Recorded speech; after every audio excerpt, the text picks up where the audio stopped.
I am Connor Nielsen and joined today by the Comics Kid 2099. We are the Podcast Boys, and this is the Podcast Boys talking about the third episode of the first season of Twin Peaks, Zen, or the Skill to Catch a Killer. How you doing? I'm doing great. How you doing? Doing swell. Yeah, doing well. Yeah. So, like you said, this is the third episode of the series, and also, if you guys, the audience, if you're watching this on Netflix, you may be a little confused because I was noticing that the first episode is the pilot, but then after that, it's weird on Netflix. If that's how you're watching it, that's how me and Connor are watching it. Each episode after that is numbered differently. So, like the second episode, what I think me and Connor have both been calling the second episode, I think on Netflix is actually listed as the first episode.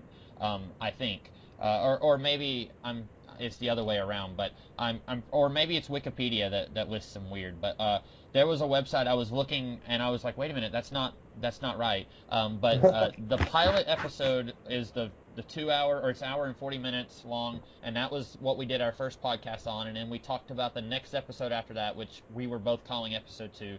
So this is, if you're on Netflix, this is the third episode to start up, I guess.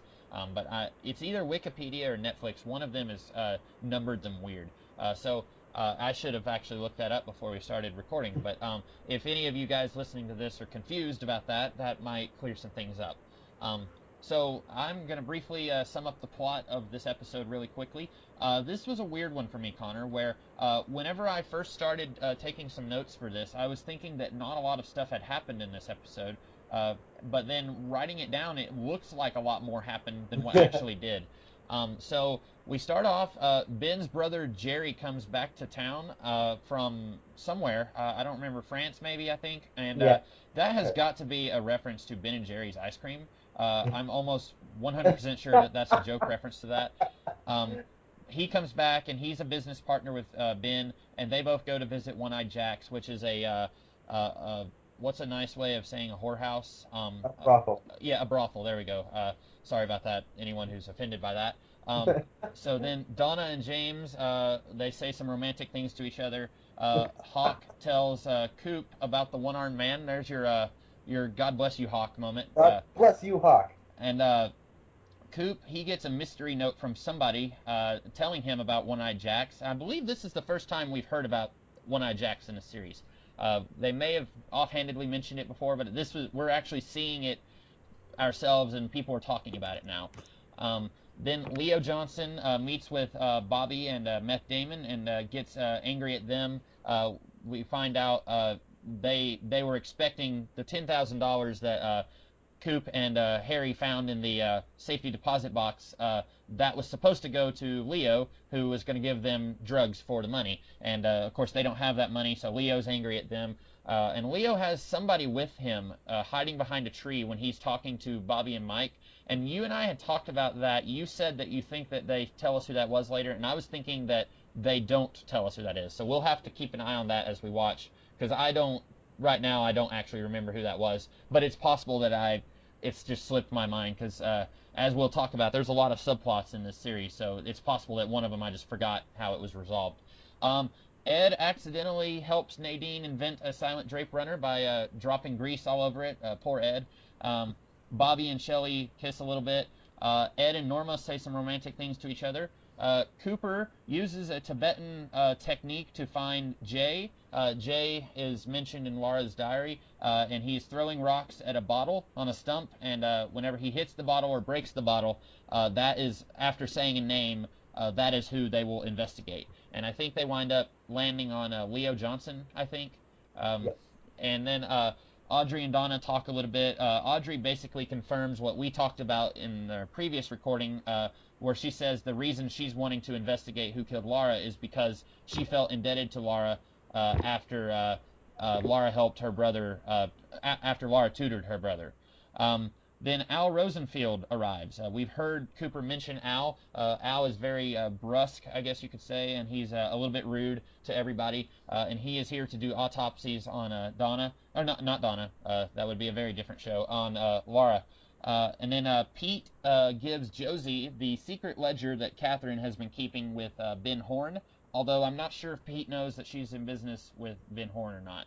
But he knows that she has a secret ledger, and Josie now has access to it.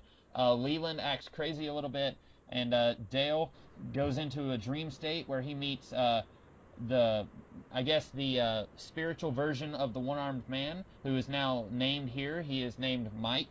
And then he also gets to meet the little person who dances in the Red Room, and he says some very strange things. And this is basically our first overt reference to the supernatural in this show. And that's all I have. And it ends with Dale Cooper saying he knows who killed Laura Palmer. Right, and that he can wait until morning to tell Harry and Lucy. Yeah, he can wait. So what did you think of this episode, Connor?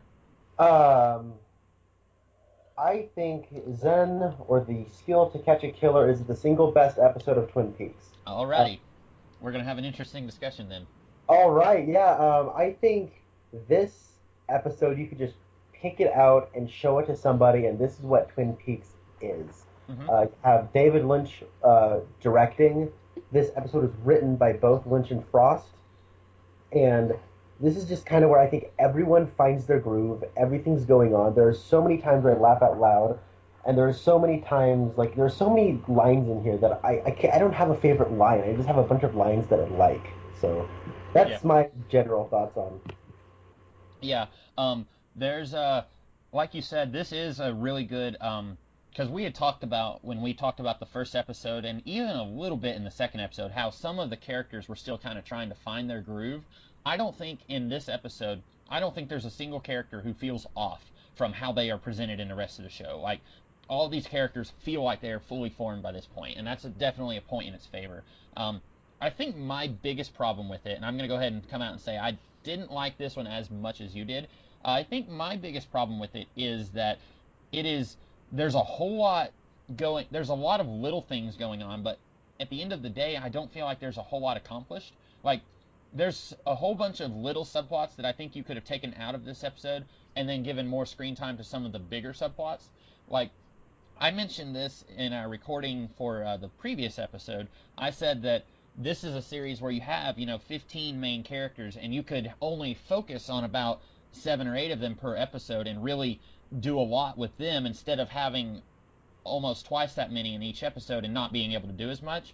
And then you had pointed out that if they had done that, they wouldn't be able to do some of the parallels and themes that they did. And in the previous episode, we talked about how abuse was a big thing, and you had Bobby and his dad, and Shelley and Leo, and then verbal abuse going on with Ben Horn and Audrey, and there was a lot of parallels going on there with family, and that was something that didn't occur to me when I was watching it. But once you said that, I was like, well, that's true. We wouldn't be able to do this same episode if you took out some of those, like the subplot with Bobby and his dad.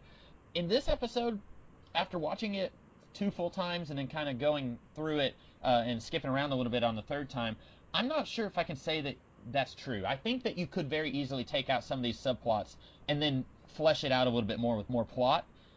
Like Donna, you could probably take out the scene with Donna and James and you wouldn't really lose anything. You could probably take out the scene with Audrey and Donna, although I like Audrey there, and like I said, that kind of confirms why Audrey's doing what she's doing. In the previous episode, we were just kind of, she's wanting to help, but we weren't really sure why. We mentioned that it was probably because of Laura's relationship with Audrey's brother. Well, now we're told that, and so that's a good scene, but at the same time, I feel like we could have, taken some of this out and maybe fleshed out some of the other stuff going on. Another one you could have taken out, like Pete giving Josie the ledger. That one was weird, too, because they were talking about, Catherine said, what did the police want today?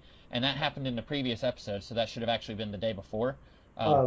Yeah, I don't know. I think I'll argue with you on the whole timing thing of that one. Uh-huh. This one begins right after the last episode. Oh, okay. Donna and James are still hanging out from having dinner with her folks. That's right, yeah. So this takes place on the same day? It takes place mostly during the night of that whole thing. And I think when Pete is talking with it's Catherine, right? Yeah.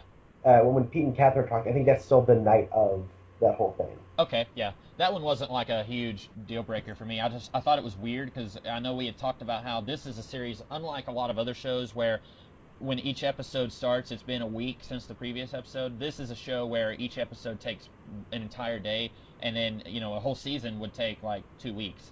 And so I thought that was strange, but I hadn't caught that it was. And you're right, because they were not Laura, Donna and James were hanging out, so it was still coming right off the heels of the previous episode. Yeah. I'll say I agree with you in the sense that, like, right before we get the amazing dream sequence at the end, it does kind of feel like a bunch of small scenes that are just kind of happening. Uh-huh. So we can progress these characters, so we can get them into place for the next episode. Yeah. But I think what this show, like what this episode does well, it does so well. The Tibetan deduction scene. Yeah. That might be my favorite scene in all of Twin Peaks. Like, I adore that scene. I remember when I was first watching it, that's the moment when I realized I loved the show. Yeah. It's so weird, but and it's preposterous. But by the end, it kind of makes sense. And that's where you have, like, Hawk just holding. He has to put mitts on to hold a bucket of rocks. And then there's Lucy. Then, like, what's his name? Truman just looks like he's just outside himself, like just baffled by what's going on. And you have Andy getting a rock thrown at his head. Like, it's just like this perfectly comedic, but there's a logic behind it. It's directed both humorously and seriously. It's doing so many different things, and it's going with so many different tones. And we got these eclectic characters, and it's weird. But that's what Twin Peaks is, and I just love that scene so much. And then you talk about the scene between Donna and what's her face? Audrey. Audrey, yeah. I love that scene. And I think it's like the only time we're really going to see these two characters share the screen together. Yeah, I think you're right. At least by themselves. I'm thinking of one scene like in the last half of season 2 where we're seeing a little bit more of them. And someone else. It's like this may be one of the only times where just the two of them are hanging out. Yeah, and Sherilyn Fenn and Lara Flynn Boyle have such chemistry. Mm-hmm. Like, the dialogue itself does feel like older people trying to write teenagers, but the way they perform it, it's so natural. And I mean, these actresses have such chemistry, but the characters just aren't on the same wavelength. Yeah. And it's a kind of a thing that we haven't seen yet in this show, and it adds another dimension to this town. Yeah. I really like it. You have the higher society, but weird, and just normal people living in Twin Peaks just being normal. And I something about that scene just I really dig. And the music's great too. Oh yeah, and that's another one of those things. I think we've talked about this before, where music is playing, or maybe we actually see her put a dime in the jukebox, but like at one point music is playing and you're thinking it's just kind of something that we're hearing, and then Audrey starts dancing to it right in the middle of the R&R, and I'm sure like everyone is just like, what is going on here? And then it's like, oh, they're hearing it too. Okay. Yeah. Yeah, go ahead. She puts on the jukebox at the beginning of the scene, but that music cue we've heard before, just not diegetic. Right. And speaking of that scene, I had something that I thought it was funny. Let me see here. I'm going to show you a picture that I took, a screenshot while I was watching that. It was Donna's mom is wheelchair bound. Okay, I laughed at this, and I probably shouldn't have. They're in the booth, and she is on the inside. Like, Donna has made her mom scoot down so that she can sit on the outside of the booth. I'm going to see if I can, this was, and this is riveting podcasting here, guys, but, here we go. Okay, I just sent it to you as an IM. I thought it was funny. Like, it's one of those things where I'm not sure if, since this is a show that, like, goes back and forth between, like, the comedic and the serious, it's entirely possible that could have been intentional. Or they just said, okay, let's have you sitting here and you sitting here, because they know that Donna is going to have to get up to go and talk to Audrey in this scene. So they don't want Donna sitting on the inside, even though that would probably make more sense. But it's one of those scenes that I was just like, would they really make that poor woman who's wheelchair bound, like, scoot down so that the daughter can sit on the outside? That's just one of those things that, like, one of the first times I watched it, I was like, wait a minute, why, guys? Why are you making her do that? Maybe she just likes sitting next to a wall. Yeah, no, that is possible. It is Twin Peaks, so anything Yeah. weird like that. Um, Another thing I was going to say, and it sounds like I'm coming down really hard on this episode, but the Red Room scene is probably one of my favorite Twin Peaks scenes ever, where Dale is talking to the little person, and the little person says things like, "That style of gum that you like is going to come back," and stuff like that.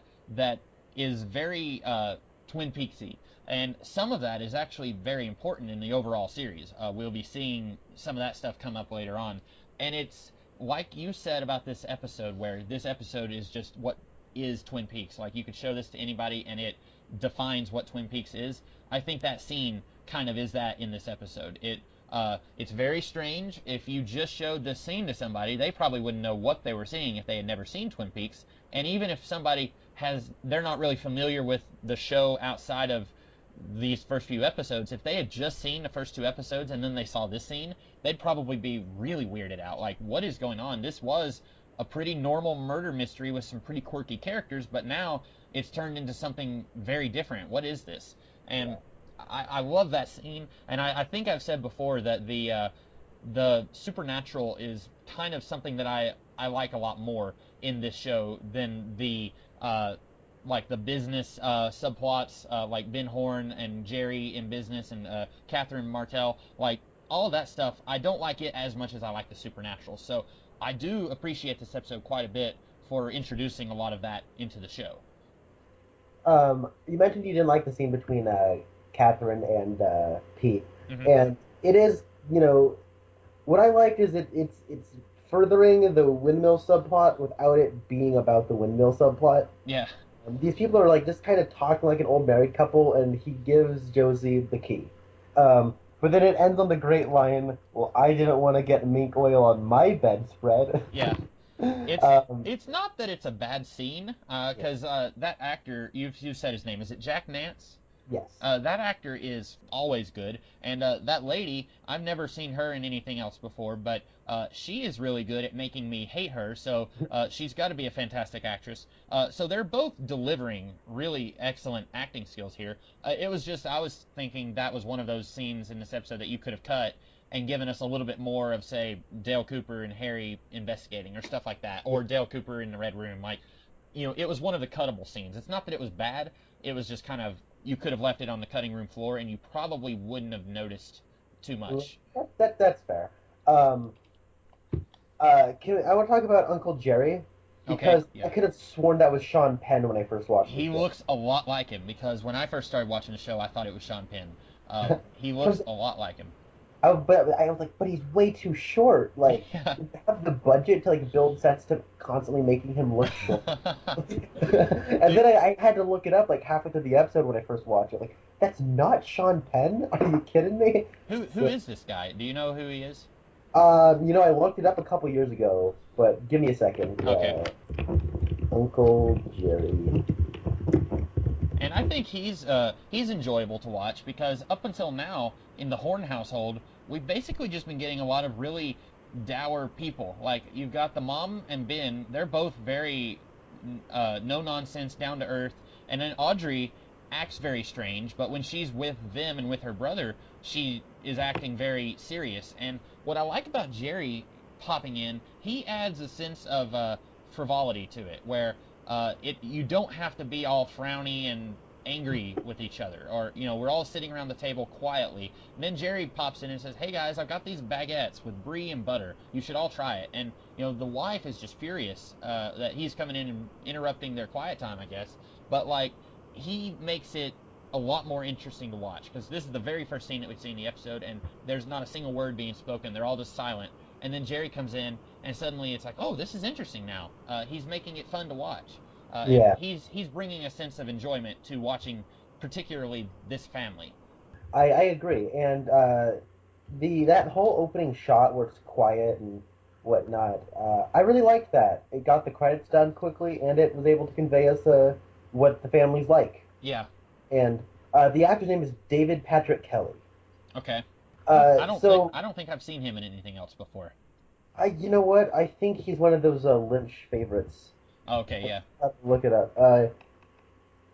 He was in The Warriors. and he's the guy who says "Warriors, come out and play, yay." Oh, okay. Uh, I didn't know that. Did Lynch do that?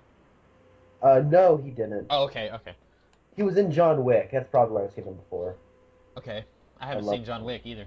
I Oh, know you should. I'm like a terrible film person. Anything where we talk about it, I'll be like, yeah, I haven't seen that. Anyways, getting back to Twin Peaks, Yeah.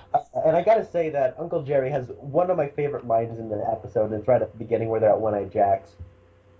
It's where he goes, "I'll have a scotch on the rocks, and he'll have a scotch on the rocks." And then she says, "So two scotches on rocks?" Yeah. And he goes, "Next stop, rocket science."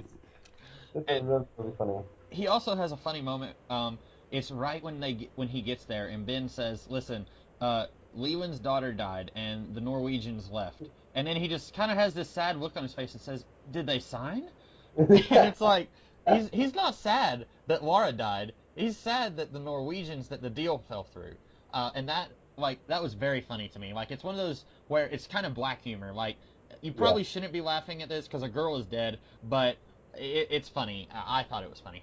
Yeah, and then he goes, "Wait, did you say Leland's daughter died?" Yeah, yeah, yeah. Like that um, didn't even register for about a minute. yeah. Speaking of other funny things he just put in, is like at the clear end right after this genuinely unsettling dream sequence. He get like Cooper sits up in bed and his hair's sticking up because Yeah, it's so greased that when he lied down it flocked up, and it's so strange, but it's kind of funny. yeah. It's anything that they can add personality to this show, they do it, and I really like that. Yeah, it's one of those things where anyone who's maybe watching the dream sequence and they're like, this is really strange. Like it's so tonally different from everything else we've been given. You know, we've had sad melodrama, and then we've had comedy, and then we have just bizarre. That's what the Yeah, dream is. It's bizarre, and it's new territory for this show. Of course, we're early yet. We're only in episode 3, but it's new territory for anyone who's maybe only seen the first 2 and they don't know what to expect. And then, Dale wakes up and he calls Harry, and then his hair is like that, like standing up on one side and it's yeah, perfectly neat on the other, and then you kind of chuckle. It's like, okay, we're back to being funny again, and also at the same time a little bit serious because there's a sense of gravitas when he calls Harry and says, "I know who killed her," and then the episode ends and he's snapping, and it's like at the same time it's charming, it's a little bit humorous, it gets us out of that bizarre territory we were just in, but it's also a little serious because now we're on the edge of our seat and we're ready to find out who killed Laura. And yeah. we can talk about that next week whenever, in my opinion, it kind of cheats a little bit in that twist. Not really a twist ending, but letting you think that we're going to have some sort of resolution to that subplot. Which, Yeah, it kind of cheats a climax. It cheats a cliffhanger. yeah, a little bit. Although I guess on the other hand, like it would be silly to expect it to have resolved that this early. So Yeah, probably anyone watching it when it was airing would probably be saying already they're gonna tell us who did it already. So I don't know. We can talk about that more when we do the next episode. Albert Rosenfield shows up here. What do we think oh of my him? God, I love Albert Rosenfield I do so much. too. He is. I don't want to say he's one of my favorite characters because he's not in the show that much. Yeah. But I have said before. I don't know if I've said it on air, and I don't even know if I've said it to you. I wish that we could have just gotten like a series set in the Twin Peaks universe, just focusing on the FBI. Like have Dale and Albert constantly on missions with each other, and like Albert would always be angry and grumpy, and Dale just always have a positive outlook. Like that would be endlessly entertaining to me, I think. Yeah, and it's funny because he's the kind of FBI agent you associate with when you think FBI agent stern, no nonsense, wears shades in a suit, Yeah, and then when you hear the FBI is coming in the first episode, you think you're going to get that, but you get Dale Cooper, yeah, and then now we're getting Albert, and it's so strange. And like, oh, I thought everyone was going to be like Dale, and everything that just comes out of Albert's mouth is just so funny, and hmm he plays it so straight, and I love it. And it's like it looks like if you look at Dale Cooper just like standing there with this huge grin on his face, and like that was my look the whole scene. I just had this goofy smile on my face, and it was. I love Albert so much. yeah. His when he comes in and he's only there for about 3 seconds, he says, "Are we gonna waste time here all day? Come on, tell him that I'm here." And it's like he is just so. He's the kind of guy. I can imagine if we had seen scenes with him before he showed up here, he is a city boy. Like he's Yeah. very used to the fast pace. He doesn't want to waste time doing anything. He doesn't do small talk. Dale, later on in the series, we see that he has, while he's not a small town guy, like he's from the bigger cities and he's used to that lifestyle. He's also settled into this kind of lifestyle, the small town, where it's not really rural, but like kind of a small town feel. Later on in season 2, we see that he's very comfortable here in Twin Peaks and he loves it here. And Albert is just the opposite. And I like that even this early on, they're able to contrast these two guys in that way without verbally saying it out loud just yet, without saying, "Hey, Dale Cooper loves it here, Albert hates it here." You know, Yeah. they're able to hint at it, but they're not just flat out saying it yet. Yeah, and during that Albert Rosenfield introduction, did you notice that Lucy was reading a book that just said Tibet, Tibet? yeah. I didn't notice that until today when I was going back over the episode. I saw that. I was like, "That's funny," and that was after the scene where they were throwing the rocks. Yeah. So that I'm guessing that after that she wanted to like bone up on it and like see what all there is to learn about Tibet in like what looked like maybe 250 pages, like not a Yeah. very big book on Tibet. She's Um, just looking at the map of Tibet for 200. um, the have I asked you what do you think of Lucy? I think I've said what I think. Like I like her and Andy in small doses, but later on in the series we start getting like more subplots with them, and I start to lose a little bit of patience with them. But I like her like that. Like when we see her reading a book on Tibet, I think that's funny. And then like earlier in the episode when Cooper is throwing the rocks and she says, I'm gonna mark that you hit it, but I'm not going to mark that the bottle broke." Or she says, "Do you want me to erase it?" Or like she's asking these really Yeah. complex questions that are just like a yes or no answer. Um, Yeah. Did you want me to erase it, or did you want me to... yeah, But then uh, Harry loses his patience, and then Dale's like, no. yeah, yeah, Um, there's like Nadine and her weird obsession with uh, Drape cotton run. swabs with grease on them to do a drape runner. Yeah, I guess that subplot, no, it's not over yet. She has to sell it now, but yeah. It's I think like we've been talking about this in every episode we've recorded, but where she, in the first episode you watch that and you're thinking, okay, that's just in this episode. Like it's there just to yeah, kind of point out that okay, she's a shrew, she's he's whipped, just to kind of like paint a picture for us. But then we keep seeing it. Like in the next episode, she's talking to Norma, saying, "Hey, my husband was in the hospital, and I'm inventing a drape runner. Did you know that?" And then in this one, she's got it scattered all over the floor, and then he steps on it, and when he does that.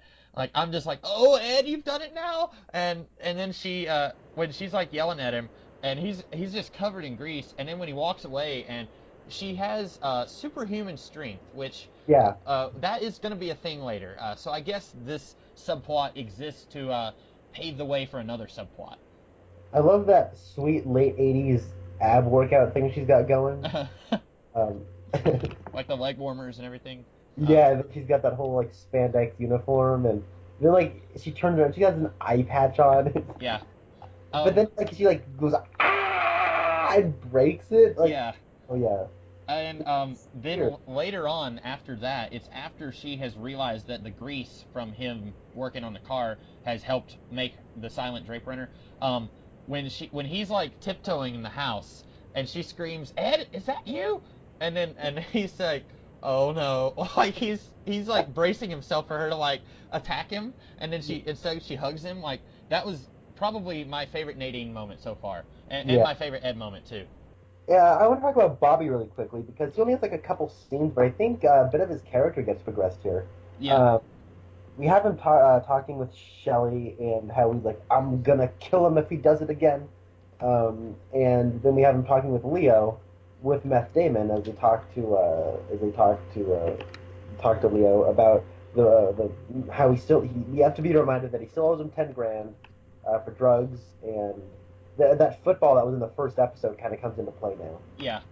And he is not the tough guy that he thinks he is. where he's, like you said, when he's talking to Shelly and he's like a big man, like, oh, nobody can touch my girl like that. But when he's talking to Leo, he's almost stammering over himself, like, hey, listen, we'll just, we're sorry, we didn't know that Lara was going to die. What can we do to make this right? And like, it's almost two entirely different characters, but it feels very consistent coming from this guy. Like, it makes sense that he would be kind of scared of Leo, and it makes sense that anyone in town would be scared of Leo because he's a scary dude. And I think it's funny how they give Leo like kind of generic, cheesy villain lines to say, but he sells it with such gusto. Uh-huh. Like, you punk's only 10 grand. Leo needs a new pair of shoes. Yeah, the new shoes line. You said you had gotten like maybe halfway through season 2, right? Yeah. I don't remember how far the Leo stuff got in season 2, but in season 2 there's one part where he is kind of, his catchphrase is new shoes. Where he Yeah. Oh my gosh. Yeah. So like when he said that, I was like, oh, they're paving the way to that, and like it's just a silly villain line like you said here, but then it's like you would never know that that's like part of the mythos. Like that's an important part of this show this early on, and it's such a throwaway line. I completely forgot about that. New shoes. Didn't one of them like drop something on his shoes, drop the football or something? And that's what made him say it, or did he just say that? He just out of the blue said that. Okay, all right. I wasn't sure if somebody had like dropped something on his shoes to make him, to spurn him into saying that. We should probably say that Invitation to Love makes its debut here. Yes, yeah. When Shelly turns it off right as Bobby comes over. Yeah, and that's the, I guess, parody soap opera that exists in this world, which is funny because this show as a whole is kind of sort of a parody soap opera. It has a lot of soap opera-ish moments in it, but then within this world, you've also got a soap opera that these characters watch. And I think it says something like Invitation to Love, where you are invited. It says something like where love is given to you or something, and Shelly like turns it off and says, yeah, right. And of course, in the previous episode, Leo was beating her, so it's like, okay, so she would have a very cynical, bitter look on love at this point, and that, it makes sense that she would turn it off and kind of be disgusted with it while, this is going on. Yeah. What else happens in this episode? I'm trying to think. Bobby and Mike, they were spying on James and Donna in the previous episode, right? Who was? Bobby and Mike were spying on James and Donna. I think that was the previous episode. Of course, once again, we don't get to see Donna's younger sister. We see the whole family is eating at the R&R except for either of Donna's sisters, because she has two sisters, but we've only seen one of them at this point. So presumably she's gone to the same place that all sitcom siblings go whenever we no longer see them anymore. Richie Cunningham's brother, she's gone to the same place that he went. But yeah, he needs to make a TV show about that place. It's like a summer camp. Yeah, this a limbo where all these sitcom characters who were written away, but they didn't get a send off this episode. They're all like, it's like The Island. Like they're trying to leave and get back to their show, but they can't get there.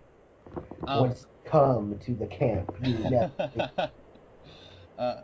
Another great line comes from Dale Cooper. It's another coffee line where he goes, "Damn good coffee." Yeah. After he spits it out, yeah, when he spits it out, you're thinking he's going to be like, what is this, Lucy? I expected better of you. But then he's complimenting her. And I don't think he ever has a single bad thing to say about coffee or food of any kind.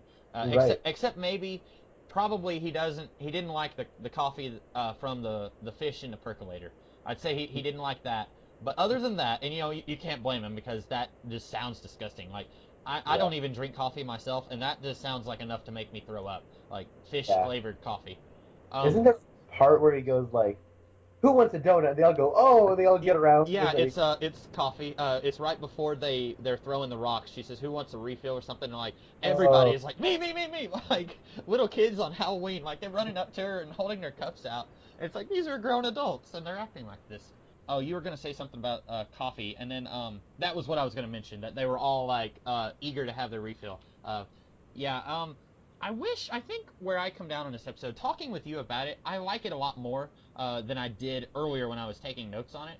When I was taking notes, I was just kind of like really, not angry, but I was just like, nothing happens here. But talking with you about it, what does happen here, and even some of the scenes where there's very little plot, I like it a lot more once I've talked about it. I do wish that we could have had more Cooper and the cops doing stuff here. A little bit more maybe of Cooper's dream, and then a little bit more of course, probably with the dream, they wanted to pace themselves on the supernatural stuff, because if they did way too much of that in one episode, that would probably be too much for other people. Like, where my favorite stuff in this show is the supernatural stuff, and this kind of secret war going on between Mike and Bob, where that's my favorite stuff. A lot of other people, probably their favorite stuff is the personal subplots between the characters that has nothing to do with the murder or anything like that.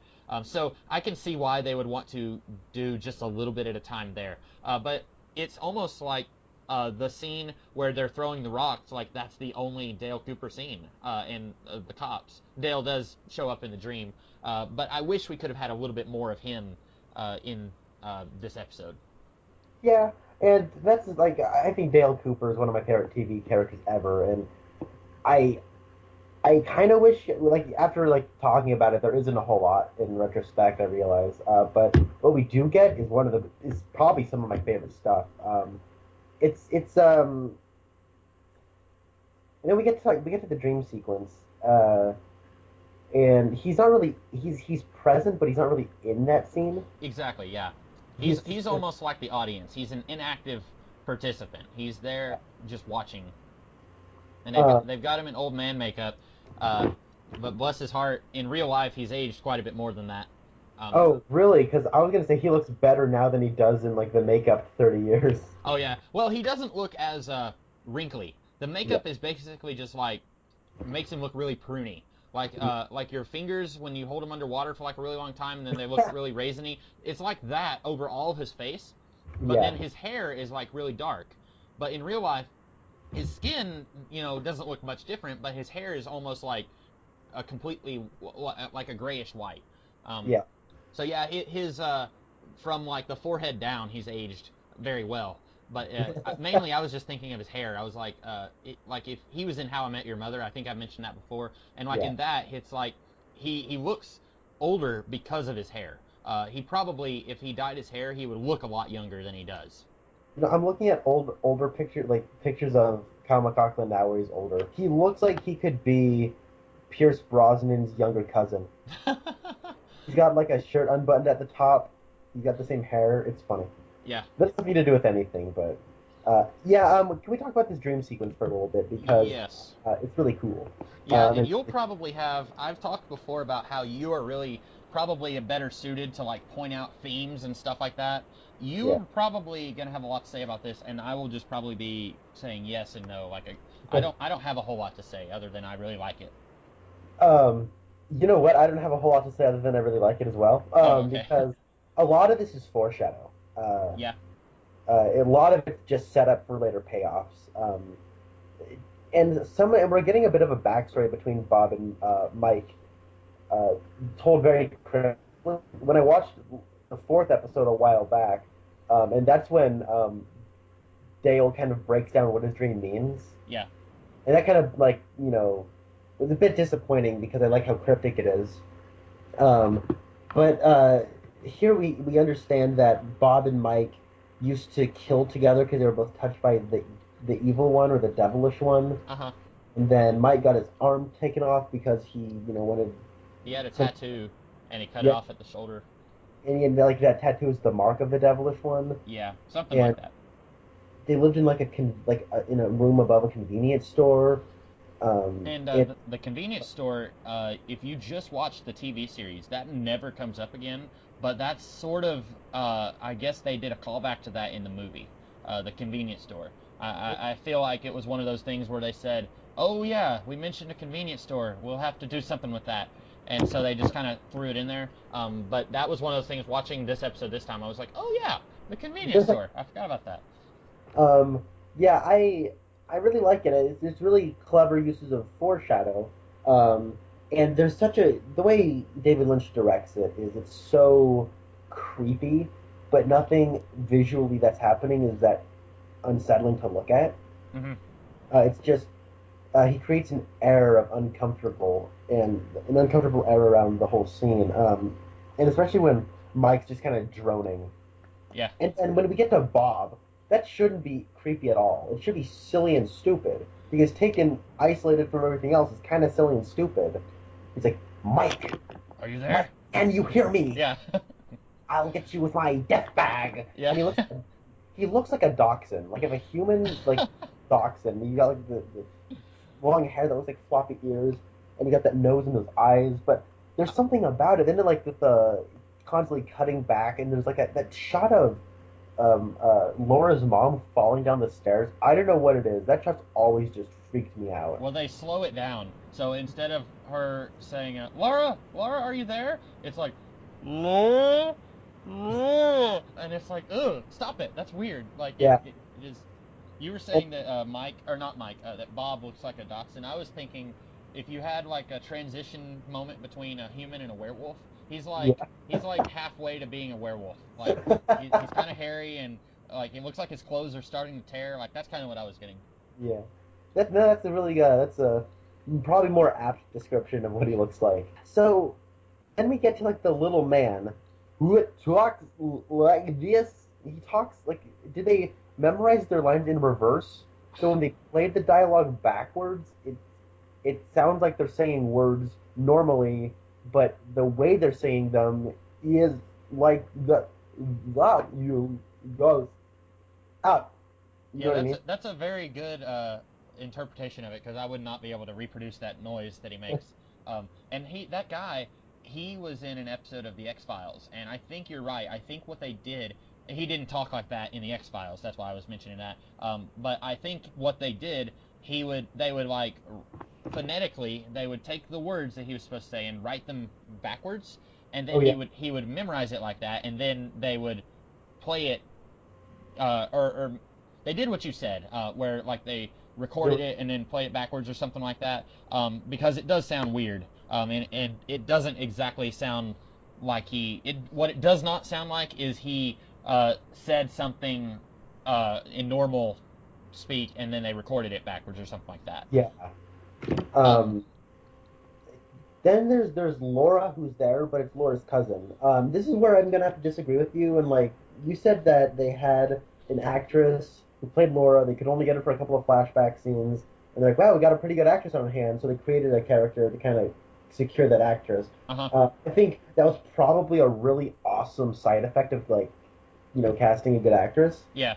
because all the stuff with her cousin who shows up later and how she looks almost exactly like Laura Palmer. There's secrets about her, and all that kind of stuff is set up here. But they're using the same actress, and she looks just like Laura Palmer. She doesn't look like she's got her glasses and her hair up the way her cousin does. Right. It's weird. All This set up. this episode does, or specifically the last 5 minutes set in the Red Room. It uses the idea of twins or duplicates, where like you've got these two evil demons named Mike and Bob, and then also in town you've got Bobby and Mike, who are not evil demons. They're just punk kids who are dealing cocaine. And that, late, I think in episode 4, when Dale mentions that the killer is, or he mentions Mike and Bob, and they said, "Oh, you're talking about those two kids?" And he says, "No, no, different Mike and different Bob." And then you've got Laura's duplicate in the Red Room, and Dale even says, "Oh, it's Laura Palmer." And the little person and the duplicate both say, "No, not Laura Palmer. It's Laura's cousin." And like you said, it's weird because when Laura's cousin is introduced, I think at the end of this season, she looks a little different. Like she's wearing glasses and they've got a darker wig on her. Whereas here, she looks exactly like Laura. And I think that the whole idea of in the Red Room, you've got a twin, like an evil version. Maybe not necessarily evil, but sort of like a mirror version of yourself in the Red Room. Right. Yeah. And they're playing with that here. Beyond just observing that they're using the idea of twins, I don't know what it means, but I'm noticing that they are using that here. Yeah, no, that's something I didn't pick up on when I was watching this. And it's funny because I'm the one who actually has a twin. So, Right. he's not a dark version of me, but I think I might be a dark version of him. Okay. So, anyway, yeah, so that's really cool. I got to think about. I think what's happening is it's setting up that idea to play with later. Yeah. And oh man, that's really cool. When you said like when they say Bob and then there's Bobby, in my head, I didn't even like put two and two together. Right. Yeah, I didn't It's either. not rocket science. Right. So uh, that's really cool. You'll want a scotch on the rocks, and I want a scotch on the rocks. Um, Yeah, and it's one of those things I didn't pick up on it either until, when I was first watching the series, until they mentioned later, oh, there's another Bobby and Mike in town, and then he said, no, no, not that Mike and Bobby. Um, I think that this idea of you got these two brothers who are sort of at war with each other. Um, I will say it's never made 100% clear what Mike is doing here. We know that Bob is killing people and he's just in general doing evil demonic things. Like he kills Laura Palmer. Or well, spoiler, I guess. Did they mention that he killed Laura Palmer in this episode? They didn't. I think they did, but they did cryptically. Okay. I will kill again. Yeah. And then she talks about the clues of being dead, like my arms are behind my back, or there's pretty songs in the air where I'm from, stuff like that. Yeah, you're right. He did say he would kill again, so good. That is a spoiler, sort of a spoiler though. If you're listening to this podcast and you haven't watched the show, but Yeah. you've got Bob who is kind of going around just killing people, and then you've got Mike, and I don't really know what his motivations are. Yeah. And it reminds me of Lost, and I know you said you haven't watched Lost, right? I have. It's been a long Okay. time.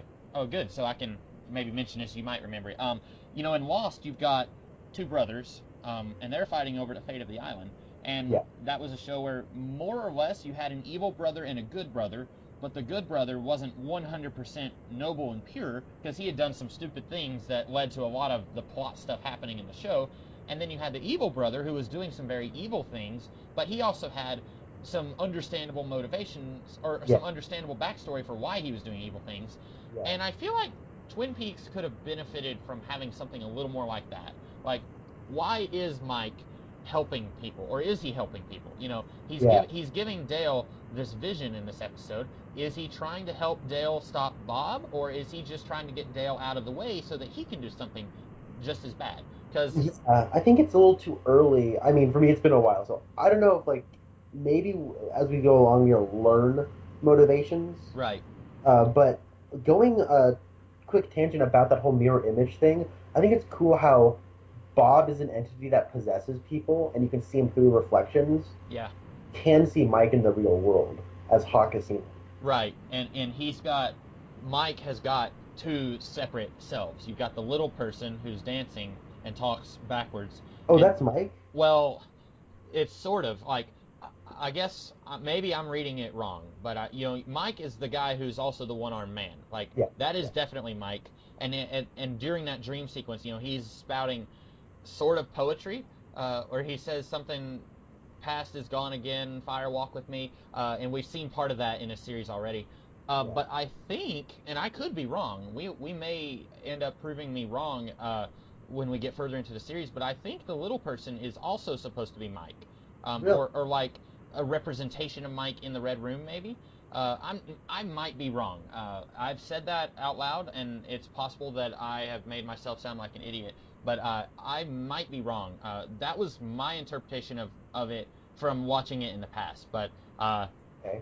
No, but that's cool. I'll be looking for that now because I'm like, who is this little person who can really dance pretty cool? yeah, Um, yeah, and I'm like, well, that was just what I was gonna say, and now I feel like maybe I was wrong to say it, but like that's another instance of not duplicity, but duplicates.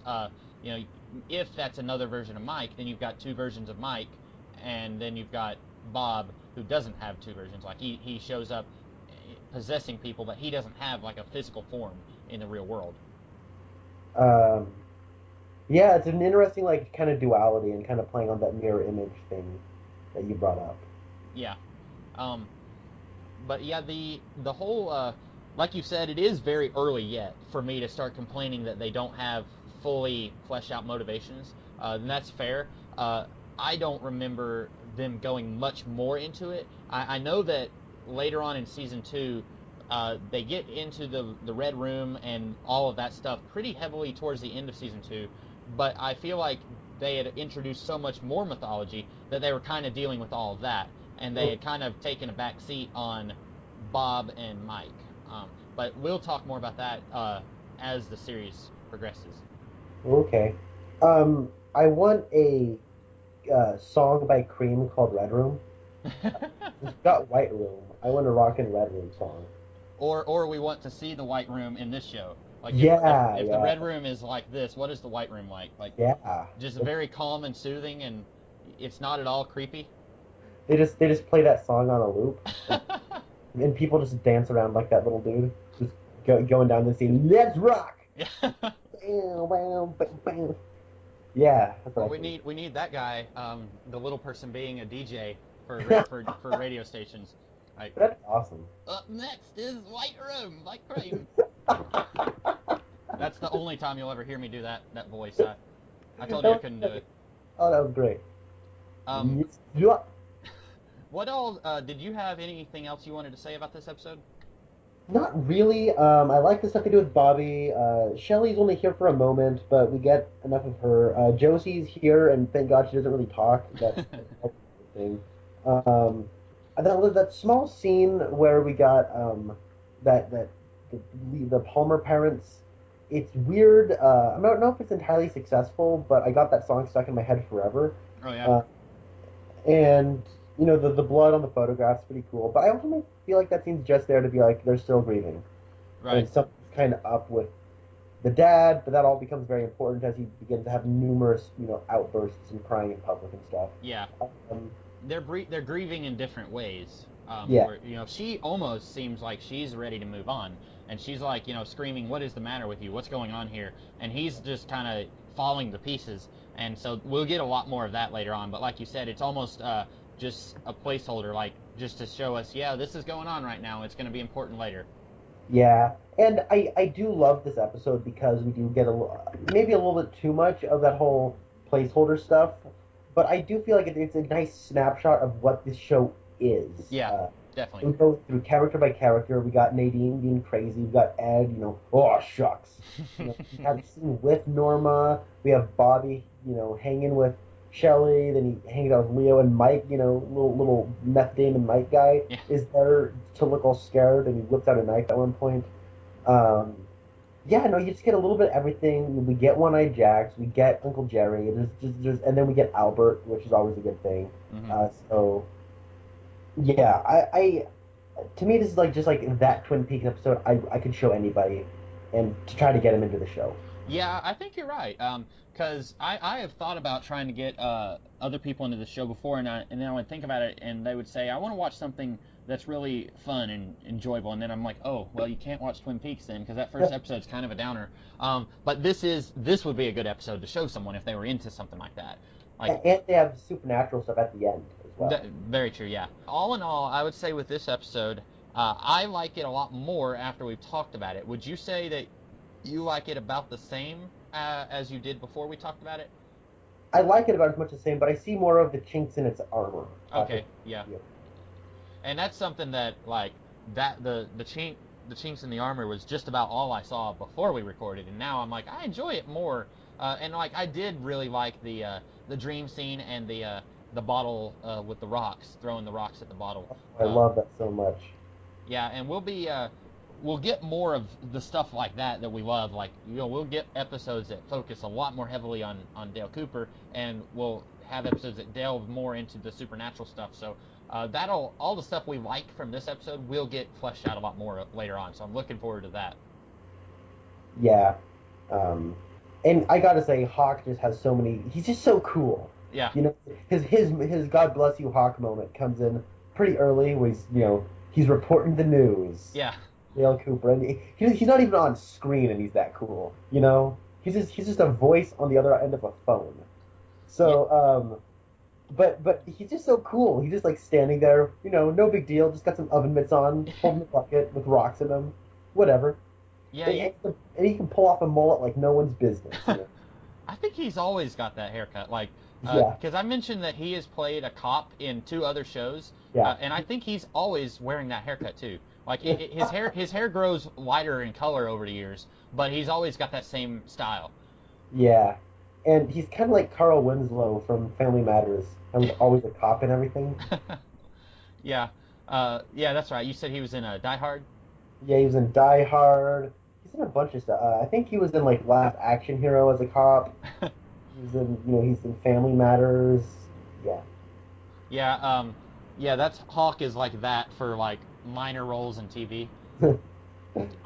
Well, I think that's about all I have to say about this episode. Did you have any closing thoughts before we log off? No, I do not. But if you like what you're hearing, we are going to be back next week to talk about episode 4. If you have any questions, just leave them in the comments. But until then, that was our discussion of Twin Peaks Season 1, Episode 3, Zen, or the Skill to Catch a Killer.